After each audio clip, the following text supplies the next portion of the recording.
زبان کا زخم بہت گہرا ہے. یاد رکھیے آپ کی زبان سے کسی دوسرے کو تکلیف نہیں ہونی چاہیے. یہ زبان ہی کا زخم تھا. اب آئیے موجودہ ماحول پر. یہ زبان ہی کا زخم تھا کہ احمد آباد کی سابرمتی ندی کے اندر ہماری ہی ایک بہن عائشہ نام کی لڑکی ندی میں کود کر آتم ہتیا کر کے اپنی جان سماپت کر لیتی ہے, خودکشی کر لیتی ہے اور حرام موت مر جاتی ہے. یہ اسی زبان کا زخم تھا. شوہر نے کیا کہہ دیا تھا؟ اس نے کہا دیکھو اگر آپ اپناؤ گے نہیں تو میں خودکشی کر لوں گی. اس نے کیا کہا؟ ہاں کر لے, خودکشی کرتے ہوئے اپنی ویڈیو بنا کے بھی بھیج دینا. یہ زبان کا زخم تھا, زبان کا. اور اسی زبان کا زخم لگا. جہیز تو ایک چیز تھی, جہیز کی ڈیمانڈ نے اس کو آتم ہتیا کرنے پر مجبور نہیں کیا. وہ تو اپنے گھر چلی گئی تھی, کئی مہینے وہ رہی اپنے گھر میں, سوچ رہی تھی اب معاملہ بن جائے سنبھل جائے. جہیز کو تو ٹھیک ہے, جہیز ایک حصہ ہے اس کا, لیکن جہیز کے معاملے میں سمجھایا جا رہا تھا میرے باپ غریب ہے, یہ ہے وہ ہے, جتنا لا سکتی تھی دے سکتی تھی اتنا دیا گیا, جب بھی آتی ہوں گھر پہ اتنا دے. لیکن زخم کون سا تھا؟ ویڈیو بنا کے بھیج دینا. جا تجھے جو کرنا ہو کر, مرنا ہو تو مر, ویڈیو بنا کے بھیج دینا. یہ زبان کا زخم تھا. نبی اکرم نے سب سے پہلے کیا کہا؟ المسلم من سلم المسلمون من لسانہ. مسلمان تو وہ ہے کہ جس کی زبان سے دوسرے مسلمان کو تکلیف نہ ہو. یہ زبان کا زخم ہوتا ہے, زبان کا زخم جو انسان کو چاقو اور کھنجروں کا زخم بھرا جا سکتا ہے, لیکن زبان سے جو زخم دیا جاتا ہے وہ نہیں بھرتا ہے. المسلم من سلم المسلمون من لسانہ.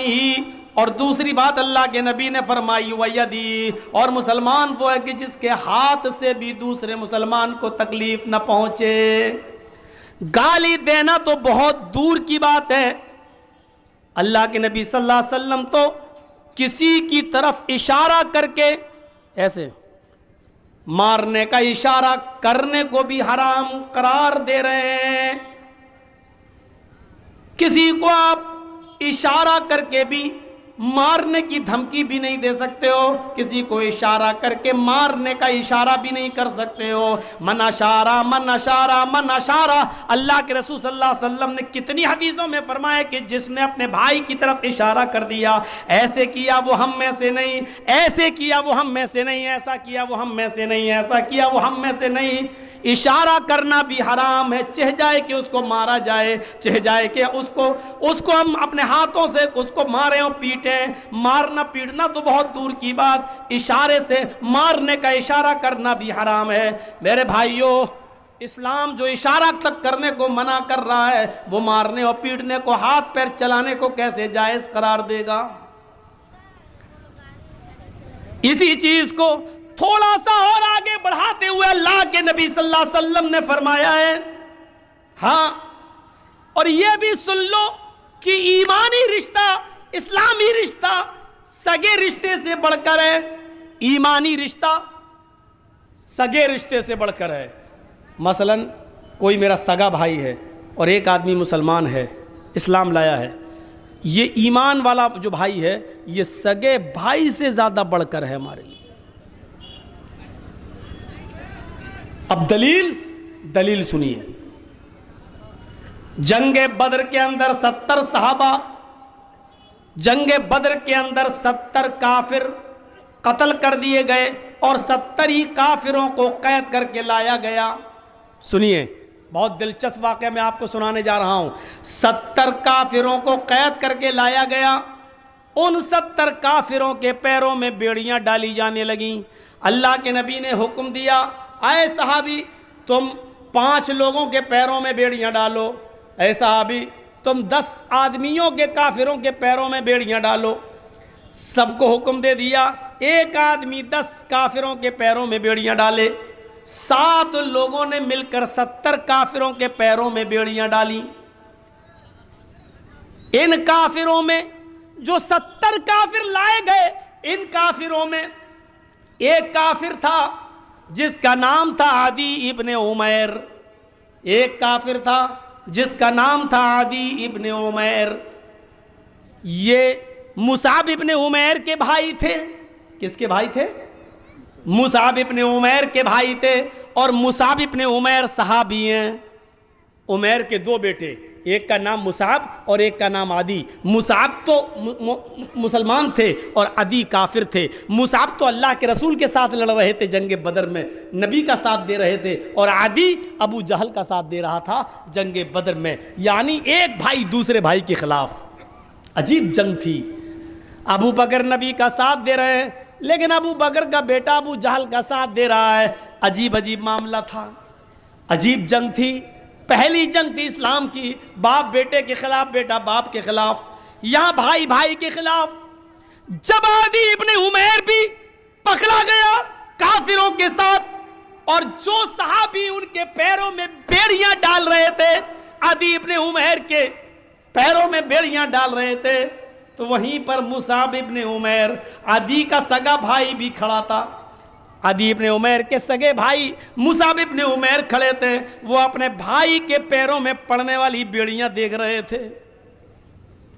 तो मुसाब इब्ने उमैर ने आकर उस सहाबी से कहा जो उनके भाई के पैरों में बेड़ियां डाल रहा था, थोड़ा सा टाइट करो, यहां से कसो। अरे ये फौरन बेड़ियां तोड़ने में बड़ा माहिर है, ये ताला तोड़ के भागने में बहुत माहिर है, एक्सपर्ट है, इसको पकड़ो, यहां से कसो, यहां से उसको जकड़ लो, कहीं भाग ना जाए। तो वो साहब ये रसूल को मालूम नहीं था कि ये इनका सगा भाई है। वो सहाबी जो उनके पैरों में बेड़ियां डाल रहे थे, मुसाब से कहते हैं कि तुम तो मेरी अच्छी मदद कर रहे हो, इसके बारे में मुझे बहुत कुछ बता रहे हो। बेड़ियां बहुत टाइट कर दी। जब बेड़ियां कसी जाने लगी, टाइट होने लगी, तो आदी इब्ने उमैर को गुस्सा आता है और मुसाब इब्ने उमैर से कहता है, मैं थूकता हूं तेरे जैसे भाई के ऊपर। जो काफिर भाई था वो मुसाब अपने सगे भाई से क्या कह रहा है, मैं थूकता हूं तेरे चेहरे पर, शर्म नहीं आती तुझे? कैसा तू मेरा भाई है? तेरे सगे भाई के पैरों में बेड़ियां डाली जा रही हैं और तू खड़ा होकर देख रहा है और मशवरा और दे रहा है कि टाइट कर दो। लगता है तेरी रगों में उमैर का खून नहीं दौड़ रहा है। अरे उमैर का तू भी बेटा है, उमैर का मैं भी बेटा हूं, एक ही बाप की हम दोनों संतान हैं, औलाद हैं, लेकिन तेरे भाई होने पर मुझे शर्म आती है। तू कैसा मेरा भाई है? मुसाब इब्ने उमैर ने जब ये जुमला सुना आदी की जबान से, अपने सगे भाई की जबान से, तो चीखते हुए कहा, खामोश, आए आदी, चुप, खामोश। किस भाई की बात कर रहा है तू? हाय आदी, तेरी रगों में भी उमैर का खून है, मेरी रगों में भी उमैर का खून है। तू भी जिस बाप का बेटा है, मैं भी उसी बाप का बेटा हूं, ये सब कुछ सच है, लेकिन तू मेरा भाई नहीं है। आए आदी, तू मेरा भाई नहीं है। आदी कहता, वाह, बाप एक मां एक, खून तेरी रगों में भी दौड़ रहा है, मेरी रगों में, फिर भी मैं भाई नहीं। मुसाब इब्ने उमैर कहते हैं, ये सच है कि तेरा बाप और मेरा बाप एक, तेरी मां मेरी मां एक। जिस बाप का खून तेरी रगों में दौड़ रहा है, उसी बाप का खून मेरी रगों में भी दौड़ रहा है। जिस मां का दूध तूने पिया है, उसी मां का दूध मैंने भी पिया है। ये सच है, लेकिन ये सच नहीं है कि तू मेरा भाई है। आदी कहता, फिर तेरा भाई कौन है? अगर मैं तेरा भाई नहीं हूं तो मुसाब इब्ने उमैर कहते, मेरा भाई वो है जो तेरे पैरों में बेड़ियां डाल रहा है। मेरा भाई वो है जो तेरे पैरों में बेड़ियां टाइट कर रहा है, मेरा भाई वो है, इसलिए वो मेरा भाई है क्योंकि उसने अशहदु अल्ला इलाहा इल्लल्लाह व अशहदु अन्ना मुहम्मदन अब्दुहु व रसूलुहु पढ़ा है और तूने ये कलमा नहीं पढ़ा है। कलमा शरीक भाई दूध शरीक भाई से अफजल है, कलमा शरीक भाई दूध भाई से ज्यादा अफजल है, उससे ज्यादा सम्मानित है। मैं इसको भाई मानता हूं, तुझे भाई नहीं मानता। मेरे भाइयों, मुसाब इब्ने उमैर का ये जुमला हमें बतला रहा है कि इस्लाम लाने के बाद एक मुसलमान अपने दूसरे मुसलमान को अपने सगे भाई से ज्यादा अहमियत देता है। कलमे की बुनियाद पर जब कोई भाई बन जाता है तो वो सगे भाई से ज्यादा अहमियत रखता है।